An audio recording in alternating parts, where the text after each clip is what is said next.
교통사고로 인해서 머리 쪽에 두부 쪽에 심한 손상을 입고 인지장애, 우리가 보통 치매 증세라고 이렇게 부를 수 있습니다. 이런 외상성 치매가 발생하는 후유증이 발생했을 때 피해 보상을 어떤 식으로 처리가 되는지 한번 다뤄보겠습니다. 자, 일반적 인지장애도 그 정도에 따라서 좀 차이가 있을 수 있습니다. 인지장애 있더라도 일상생활은 충분히 가능하고 사회활동에 조금 제약을 받을 수 있습니다. 또는 아까 말씀드렸다시피 아예 일상생활 자체가 아예 안 되는 경우, 정상적인 의사소통이 안 되는 경우, 대소변도 못 가진다든지 이런 경우에는 심각한 문제죠. 이때는 어떻게 됩니까? 누군가 24시간 감독이라든지 간병, 보관처리 필요합니다. 이 외상적 치매에 대한 부분이 머리 손상을 해올 수가 있는데 살짝 이것이 문제되는 부분이 젊은 분들 같은 경우는 좀 크게 문제 안 되지만은 나이 드신 분들이 문제됩니다. 교통사고는 어떤 외력에 의한 충격이 아니더라도 연세가 고령이 되신 분들은 자연적인 치매가 오는 경우도 많이 있지 않습니까? 그렇다면 나이가 드신 분들이 교통사 충격으로 해가지고 치매가 왔는데 어느 정도의 충격으로 있다고 볼 수 있지만은 나이가 고령으로 해 자연적으로 올 수 있는 치매의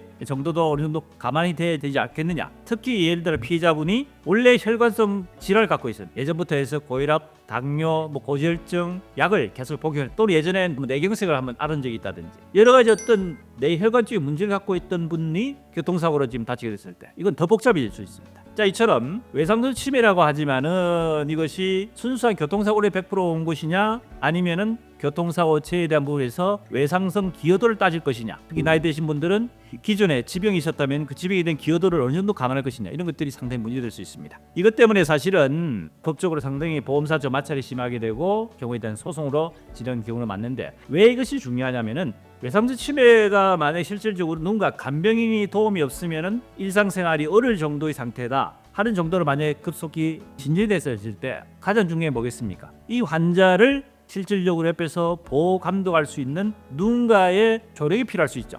법률용어로는 개호랍니다. 가족이 됐든 간병이 됐든 그 사람이 노동력을 제공했으면은 노동력 제공에 대한 비용이 발생하지 않겠습니까? 이 개호 비용을 치매 환자가 앞으로 여생 동안 충분히 간병에 필요한 비용을 지불해야 되는데 교통사고로 인한 재해로 발생했다면 이 간병비에 대한 부분을 보상을 받기 위해서는 결과적으로 개호에 대한 인정을 해요. 개호가 과연 어느 정도 필요한지, 거기다가 교통사고로 인한 재해로 충격이 어느 정도 갔는지에 대한 부분이 구분이 되지 않겠습니까? 이것이 결국 실질적으로 인정이 되게 되고 보험사적 마찰이 심하다 보니까 결국 소송을 통해서 신체 감정을 통해서 최종적 판결까지 가야 되는 경우들이 많다는 얘기입니다. 교통사고로 치매가 왔을 때 무조건 피해 보상을 청구할 수 있느냐? 여기에는 몇 가지 제약이 따릅니다. 이것을 마지막으로 한번 말씀드리겠습니다.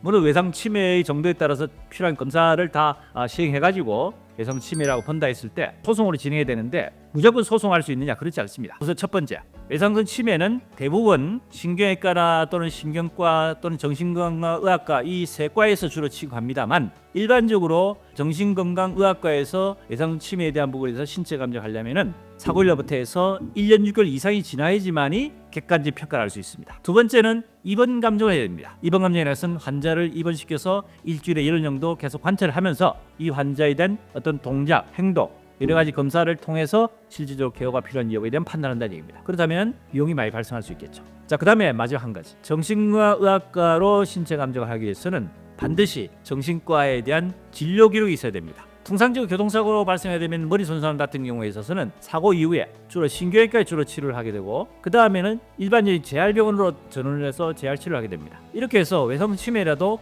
신경외과나 재활학의 치료인 기록밖에 없으면은 정신과학과에 감정을 할 수가 없습니다. 정신과학에 감정을 하려면은 정신과에 대한 진료 기록, 치료의 사실, 검사인 자료가 있어야 된다는 겁니다. 이것이 없으면은 감정 채택이 자체가 안 됩니다. 자, 이번 시간에는 외상성 치매에 대해서 실무상 여러 가지 문제점, 그렇지만은 이 외상 치매가 개호비를 인정하기 위해서 어떤 식으로 방법을 찾아야 될지 다뤄본 시간을 가졌습니다. 도움이 되셨으면 구독, 좋아요, 알림 설정 부탁드립니다.